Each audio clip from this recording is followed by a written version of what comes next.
All right, y'all. I know I said I was done, but I procrastinated with making these videos and getting this information out there so long.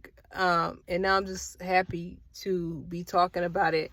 You know, this is more therapeutic for me to do. So what I want to talk about real quick is the signs that I had to realize that I was in an abusive marriage. You know, I had to just, accept it for what it was. And I'm not the type of person that's going to sit around and just, oh, this happened. I don't do that. I'll be trying to figure out a way to either, stop it or get out of it. So I knew I had to get out of it once I realized I couldn't stop it anymore. So for one, I had to really think about my whole relationship with this guy from 9th grade up until I was 26 years old, y'all. So, what I noticed that when we were younger, my ex-husband, he used to like to isolate me. He liked to take me away from my friends and my family, and, he didn't want other people to make me happy.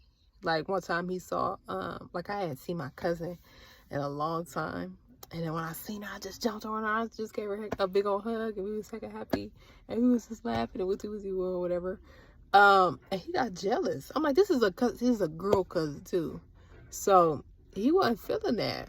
And he was, he talks about it. He was like, your cousin make you feel like this and woozy. He wanted to be the only one to make me smile, So that affected every relationship I had, because then it was like I can't, show, my happiness, my joy that I feel with my own family, because he'd be getting jealous. That's crazy. That's crazy right there. So another thing, so he was controlling me.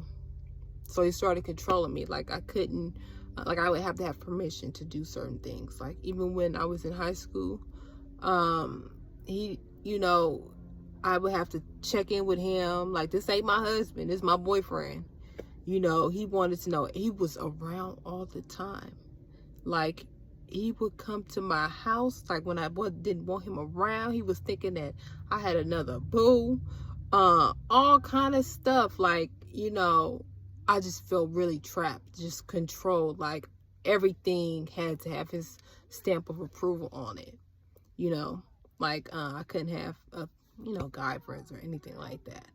And when guys would, they was trying to get with me, but they was like, oh, can I be your friend? And I'll be like, oh, you got to ask my boyfriend. But I was dead serious. Like, you got to ask him, and it was like, oh, you got her trained.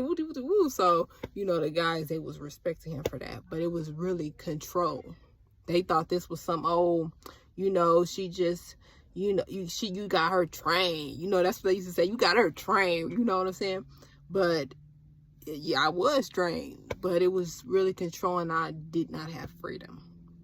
And so another thing, he was just, belittling me all the time. And my ex-husband, not to talk about him, I'm not gonna talk about him, but this man, he's very illiterate, and he has dyslexia, and he's not able to do a lot of things. You wouldn't know it because he looks, like he's, able to do certain things, but certain things up here, he not, up there, up to par, so, he shouldn't, be belittling people when you can't do certain things yourself.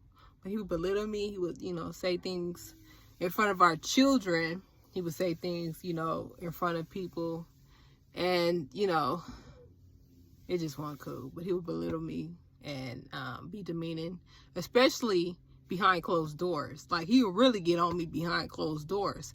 And when I would try to walk away from him or something like that, I would go in the bathroom, right? And he would try to bust the door down and get up in there with me.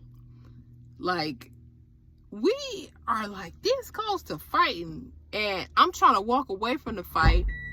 Mommy.